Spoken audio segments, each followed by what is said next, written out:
حضرت عبداللہ بن عمر رضی اللہ تعالیٰ عنہ اپنے دوستوں کے ساتھ کھانا کھانے میں مصروف تھے باہر پہاڑوں میں۔ آج بھی عرب ایسا کرتے ہیں، گھر سے کھانا تیار کیا اور باہر صحراؤں میں پہاڑوں میں لے کر وہاں بیٹھ کے کھانا کھاتے۔ تو کھانا کھا رہے تھے تو ایک چرواہا بکریاں لے کے گزرا، تو آپ کے دل میں اس کے لیے محبت پیدا ہوئی، تو اس کو بلا کے کہا کہ تم بھی ہمارے ساتھ بیٹھ کے 2 لقمے لے لو۔ اس نے معذرت کی۔ آپ نے پھر کہا نہیں، 2 لقمے آپ ہمارے ساتھ لے لیجئے۔ تو اس نے کہا کہ میرا روزہ ہے، میں روزے سے ہوں۔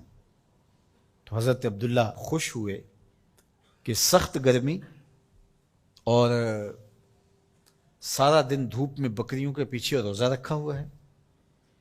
آپ نے کہا کہ اگر ایک بکری تو ہمیں فروخت کر دے اور ہم ذبح کر کے اس کو تیار کر لیتے ہیں اور خود بھی کھائیں گے اور آپ بھی ہمارے ساتھ افطار کر لینا۔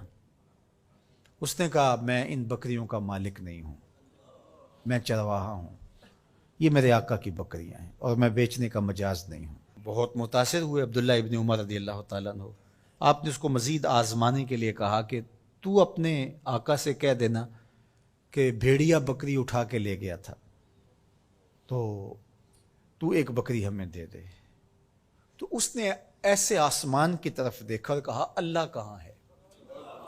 بس اس کا یہ انداز حضرت عبداللہ بن عمر کو اتنا بھا گیا، اتنا اچھا لگا کہ آپ جب یہ واقعہ سنایا کرتے تھے تو آنکھوں سے آنسو جاری ہو جاتے، اور فرماتے اس نے یوں انگلی کھڑی کی تھی اور آسمان کی طرف دیکھا تھا اور بار بار کہتا تھا اللہ کہاں ہے۔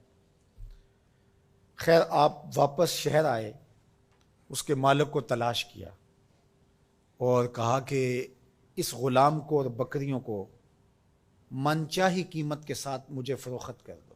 اس نے بکریاں اور غلام دونوں بیچ دیے۔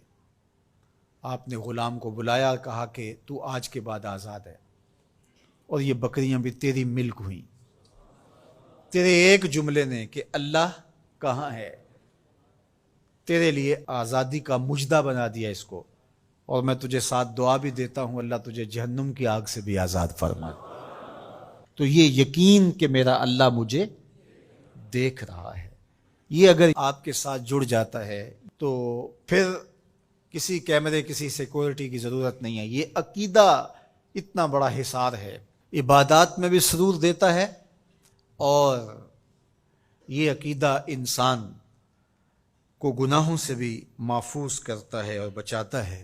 لیکن ہمارے رویے، اللہ تعالیٰ جل شانہ نے سورہ النساء کے اندر ارشاد فرمایا یستخفون من الناس ولا یستخفون من اللہ، کہ لوگوں سے تو پوشیدہ رہتے ہیں لیکن اللہ سے پوشیدہ نہیں رہتے۔ بلکہ ایک دوسرے موقع پہ ارشاد فرمایا سورہ الغافر کے اندر یعلم خائنۃ الاعین وما تخفی الصدور، جو آنکھ خیانت کرتی ہے اللہ اس کو بھی دیکھتا ہے، اور جو سینوں میں پوشیدہ ہوتا ہے اللہ اس کو بھی دیکھتا ہے۔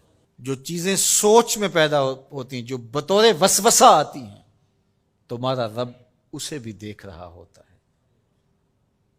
حضرت عمر بن عبدالعزیز رضی اللہ تعالی عنہ فرمایا کرتے تھے کہ اپنی خلوتوں کو پاک رکھو، اللہ تمہارے ظاہر کو ستھرا کر دے گا۔ جس شخص کی خلوت پاکیزہ ہوتی ہے، عفت مآب ہوتی ہے، تو اس کے چہرے پہ خاص قسم کا نور ہوتا ہے۔ جو راتوں کی تنہائیوں میں اٹھ کے عبادت کرتا ہے اور اللہ کے حضور وہ الہا زاری کرتا ہے، تو دن چڑھے اس کے چہرے کے اوپر اللہ تعالیٰ ایک خاص نور پیدا کرتا ہے جس سے لوگوں کو سرور ملتا ہے اور لوگوں کے دل میں اس کے لیے محبت پیدا ہوتی ہے۔ اور جو تنہائیوں میں جرم کرتا ہے، گناہ کرتا ہے، اور لوگوں کی نظر میں کوئی ایسی چیز ہوتی بھی نہیں ہے، تو لوگوں کے دل میں اس کے لیے نفرت پیدا کر دی جاتی ہے، لوگ اس سے دور ہٹنا شروع ہو جاتے ہیں۔ یہ دلوں کے سودے ہیں۔ تو اس لیے اپنی خلوتوں کو پاکیزہ کیجیے۔